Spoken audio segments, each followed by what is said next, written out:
Dear students, आज हम 11th class का चैप्टर नंबर 3 स्टार्ट कर रहे हैं, जो कि हमारे पास एल्गोरिदम्स और उसकी प्रॉब्लम सॉल्विंग जितनी भी तरह की होती है उसकी कंप्लीट डिस्कशन के ऊपर है। हमने इससे पहले जो है चैप्टर नंबर 2 के अंदर पाइथन प्रोग्रामिंग को कंप्लीट इंट्रोडक्शन उसकी कर लिया है और उसको प्रैक्टिकल एग्जाम्पल के साथ हमने मुकम्मल किया है। अब हम इससे प्रोग्रामिंग फंडामेंटल्स के बाद हम एल्गोरिदम्स को पढ़ते हैं। एक्चुअली एल्गोरिदम्स और डेटा स्ट्रक्चर ये दोनों जो हैं वो प्रोग्रामिंग के बाद पढ़ाए जाते हैं कि हमारे पास जब बहुत ज़्यादा कोडिंग हो जाए उसको हमने शॉर्ट कैसे करना है, हमने बहुत ज़्यादा बड़े कॉम्प्लेक्स प्रॉब्लम्स को किस तरीके से एक मॉड्यूलर और एक मैनेजेबल फॉर्म के अंदर किस तरीके से हम लिख सकते हैं। तो एल्गोरिदम्स और डेटा स्ट्रक्चर जो है वो इसी चीज़ों को मिलाकर जो है वो पढ़ाई जाती है। इस चैप्टर को हमने एल्गोरिदम्स के मुताबिक जो है वो देखना है कि हमारे पास हम किसी भी मसले को किस तरीके से हल कर सकते हैं। तो किसी भी प्रॉब्लम को जो सॉल्यूशन होता है उसको step by step right up कर देना, ये हमारे पास एल्गोरिदम कहलाता है। इस वीडियो के अंदर मैं आपको इस पूरे चैप्टर का इंट्रोडक्शन करवाता हूं, जिसके अंदर आपको ये पता चल जाएगा कि कौन से कोर कॉन्सेप्ट्स हैं। सेकेंडली आपको ये पता चलेगा एग्जामिनेशन पॉइंट ऑफ व्यू से कौन से टॉपिक इंपॉर्टेंट है, और थर्ड आपको ये चीज पता चल जाएगी कि प्रैक्टिकल या फ्यूचर जो है वो किन चीजों का है, या कौन सी चीजें जो है वो हमें प्रोग्रामिंग के अंदर जो है या प्रोजेक्ट्स के अंदर जो है वो लाजमी तौर पर अंडरस्टैंड होनी चाहिए। तो सबसे पहले ये जो चैप्टर है इसके ऊपर जो है वो हमारा इंट्रोडक्शन एक होगा कि एल्गोरिदम क्या होता है, कैरेक्टरिस्टिक्स एल्गोरिदम की क्या होती हैं। ये दोनों जो है वो एक वीडियो हमारे पास इसकी बनेगी, जिसके अंदर जो है वो एक एग्जांपल के साथ में आपको अंडरस्टैंड करवाऊंगा कि एल्गोरिदम्स हमारी यूजुअल जो डेली लाइफ होती है उसके अंदर कैसा होता है, और जो हमारे पास कंप्यूटर का प्रॉब्लम होता है वो कैसा होता है, मैथमेटिकली प्रॉब्लम कैसा होता है और उसका एल्गोरिदम क्या होता है, हम किस तरीके से बना सकते हैं, फिर एल्गोरिदम को डिजाइन करने के कौन से तरीके हैं, या कौन सा टूल जो है वो एल्गोरिदम को आपकी डायग्राम को बनाता है। फिर हमारे पास जो है वो हमने डिफरेंट अप्रोचेस पढ़ेंगे, जिसके अंदर हम सबसे पहले कि जो हमारे पास प्रॉब्लम सॉल्विंग है, एल्गोरिदम किसी भी प्रॉब्लम को सॉल्व करने के लिए हम एल्गोरिदम कैसे बनाते हैं। फॉर एग्जांपल वो मैथमेटिकली प्रॉब्लम है, या वो हमारा जो है वो कंप्यूटेशनल प्रॉब्लम है, या हमारा थिंकिंग प्रॉब्लम है, किस तरह का है उसको हम जो है वो उसकी हम डिफरेंट कैटेगरीज जो है वो देखेंगे। तो ये जो है ये हमारे पास तीनों टॉपिक जो हैं वो बेसिक हैं कि एल्गोरिदम के ऊपर जो है वो आपको बेसिक आपका कॉन्सेप्ट बन जाएगा कि एल्गोरिदम। यहाँ तक जो है वो आपको शॉर्ट क्वेश्चन जो है वो लाजमी तौर पर आ सकते हैं। यहाँ तक कि एल्गोरिदम क्या आता है, किसी अच्छे एल्गोरिदम की कैरेक्टरिस्टिक्स क्या होती हैं, या ये एक प्रॉब्लम है इसका एक एल्गोरिदम बना दें, इस तरह का जो है वो आपको पेपर में क्वेश्चन जो है वो आ सकता है। There is no need, future के अंदर इस तरह की चीजों की कोई जरूरत नहीं होती, ये सिर्फ बेसिक कॉन्सेप्ट को डेवलपमेंट करने के लिए जो है वो जरूरी होती है। अब यहाँ से हमारी मेन चीजें जो है वो स्टार्ट हो रही हैं। एक्चुअली ये जो एल्गोरिदम्स क्यों हमारे पास आए, क्योंकि हमारे पास बहुत सारे प्रॉब्लम जो है वो सॉल्वेबल होते हैं और बहुत सारे प्रॉब्लम जो है वो अभी तक अनसॉल्वेबल हैं। जो सॉल्वेबल प्रॉब्लम है उनका तो एल्गोरिदम हम इजीली डिजाइन कर सकते हैं, लेकिन जो अनसॉल्वेबल है उनकी आगे से दो कैटेगरीज हैं, क्लासेस बनी हुई हैं। तो यहाँ पर जो है ये इंपॉर्टेंट कॉन्सेप्ट है जो कि हर एक एडवांस लेवल की स्टडी के अंदर जो है वो आपको पूछा जा सकता है। एनपी हार्ड प्रॉब्लम कौन से होते हैं और एनपी कंप्लीट प्रॉब्लम कौन से होते हैं, यानी कि पी से मुराद है पॉलिनोमियल, एनपी से मुराद है जो है वो नॉन पॉलिनोमियल हार्ड प्रॉब्लम। कोई पॉलिनोमियल प्रॉब्लम्स होते हैं और कोई जो है वो नॉन पॉलिनोमियल कंप्लीट प्रॉब्लम्स होते हैं, यानी कि जिनका मुकम्मल तौर पर कभी सॉल्यूशन जो है वो डिटरमाइन नहीं हो सकता। एनपी हार्ड से मुराद है जिनका अभी तक सॉल्यूशन जो है वो डिफाइन नहीं हुआ। तो इसको हम कैटेगरी देखेंगे। ये सारे का सारा अभी थ्योरेटिकली जो है वो चल रहा है। इसके बाद जो है जो मेन टॉपिक जो हैं या एग्जाम पॉइंट ऑफ व्यू से जो टॉपिक जो हैं वो स्टार्ट हो रहे हैं कि हम एल्गोरिदम एक्चुअली बनाते क्यों हैं। तो इसका बेसिक पर्पस हमारे पास क्या होता है कि हमने दो चीजें हमने अपनी देखनी होती हैं। एक तो हम टाइम कॉम्प्लेक्सिटी से बच रहे होते हैं और दूसरा स्पेस कॉम्प्लेक्सिटी से बच रहे होते हैं। आल्दो हम स्पेस को कहीं पर जाकर सॉर्ट कर लेंगे या उसको देख लेंगे या मैनेज कर लेंगे या बड़ी हार्ड खरीद लेंगे, मेमोरी को बड़ा कर सकते हैं, उसको मैनेज कर सकते हैं। तो हमारे लिए जो सबसे बिगेस्ट प्रॉब्लम है वो हमारे पास इस वक्त जो है वो इस दुनिया के अंदर जो सबसे ज्यादा इंपॉर्टेंट चीज है वो क्या है, वो टाइम है।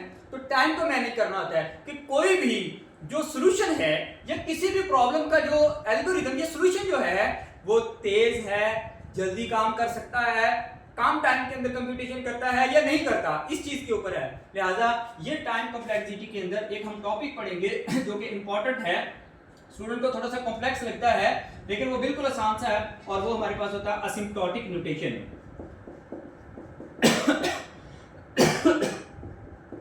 असिम्प्टोटिक नोटेशन, असिम्प्टोटिक नोटेशन के अंदर जो है ये हमारे पास जो है वो शॉर्ट क्वेश्चन के अंदर जो है वो लाजमी तौर पर पूछा जाएगा। हर एक को पता होना चाहिए कि कितनी तरह की असिम्प्टोटिक नोटेशंस होती हैं और किस तरह के प्रॉब्लम के लिए कौन सी असिम्प्टोटिक नोटेशन जो है वो इस्तेमाल करनी है। फिर इसके बाद जो है वो हमारे पास डिजाइन टेक्निक्स हैं। हम एल्गोरिथम को कितनी तरह डिजाइन कर सकते हैं। हम 4 या 5 अप्रोचेस हैं जो इस वक्त आपकी बुक में दिए हुए हैं। एक्चुअली 5 है, आपकी बुक में यहाँ पर 4 दी हुई हैं, या उनकी क्लासेस आगे मजीद हम डिफाइन कर सकते हैं। बहुत सारे ऑथर ने डिफरेंट क्लासेस उनकी कैटेगरीज दी हैं, लेकिन आपकी बुक में यहाँ पर 4 हैं। सबसे पहले अप्रोच का नाम है डिवाइड एंड कंकर अप्रोच, यानी कि एल्गोरिथम्स, बहुत सारे एल्गोरिथम्स इस अप्रोच के ऊपर बेस करते हैं। बहुत सारे, फॉर एग्जांपल मर्ज सॉर्ट है। मर्ज सॉर्ट एक सॉल्यूशन है, एक एल्गोरिथम है, वो किसके ऊपर बेस करता है? वो डिवाइड एंड कंकर अप्रोच के ऊपर बेस करता है। इसी तरीके से ग्रीडी एल्गोरिथम्स, यानी कि ये एक अप्रोच का नाम है। याद रखना है कि ये कोई हमारे पास सॉल्यूशंस नहीं है, ये सॉल्यूशन को बनाने की अप्रोचेज हैं कि हम इस तरीके से ये सॉल्यूशन, यानी कि आप ये समझ लें कि ये एक बहुत बड़ा रोड बना हुआ है और उस रोड के ऊपर जाकर हमारे डिफरेंट सिटीज हैं कि इस सिटी के ऊपर आपको ये, इस रोड के ऊपर आपको ये वाले सिटीज मिलेंगे, इस रोड के ऊपर आपको ये वाले सिटीज मिलेंगे, इस रोड के ऊपर आपको, तो ये रोड्स हैं जिनके ऊपर हमें डिफरेंट सिटीज जो है वो फाइंड, और सिटीज क्या है? हमारे सॉल्यूशंस हैं।